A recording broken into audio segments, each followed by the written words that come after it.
नंदुरबार येथे जागतिक फोटोग्राफी दिनानिमित्त कॅमेऱ्याचे पूजन करण्यात आले।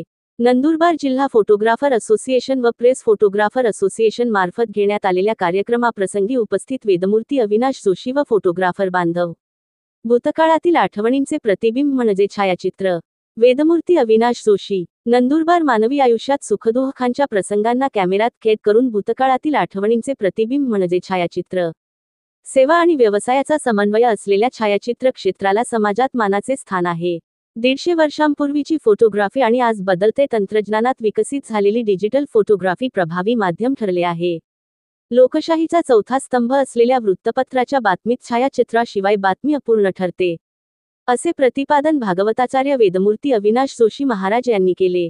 येथील दंडपाणेश्वर मंदिर सभागृहात नंदुरबार जिल्हा फोटोग्राफर असोसिएशन आणि नंदुरबार जिल्हा प्रेस फोटोग्राफर संघटना यांच्या संयुक्त विद्यमाने जागतिक छायाचित्र दिन कार्यक्रमाचे आयोजन करण्यात आले होते।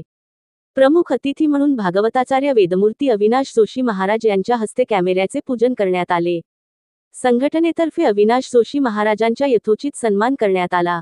या प्रसंगी पुढे बोलताना जोशी म्हणाले की कुटुंबाच्या प्रगती आणि चरितार्थासाठी छायाचित्रण व्यवसाय करताना अनंत अडचणी येतात। प्रास्ताविक करताना प्रेस फोटोग्राफर संघटनेचे अध्यक्ष नितीन पाटील यांनी सांगितले की सुमारे 185 वर्षांपूर्वी छायाचित्रणाला सुरुवात झाली। फोटोग्राफी क्षेत्राला अध्यात्म आणि कलेची जोड देण्याची गरज आहे असे सांगून फोटोग्राफी क्षेत्रातील ऐतिहासिक माहिती कथन केली। जागतिक फोटोग्राफी दिन कार्यक्रमाचे सूत्रसंचालन व आभार महादू हिरणवाळे यांनी मानले। या स्नेहमेळावा कार्यक्रमास माजी अध्यक्ष राकेश तांबोळी, प्रफुल्ल निकुंभे, नितीन पाटील, सूर्यकांत खैरनार, महादू हिरणवाळे, कपिल पाटील उपस्थित होते। कार्यक्रमाचे संयोजन नंदुरबार जिल्हा फोटोग्राफर असोसिएशनचे सर्व पदाधिकारी यांनी केले। आदिवासी आवाज न्यूज नंदुरबार जिल्हा चॅनलला सबस्क्राईब करा।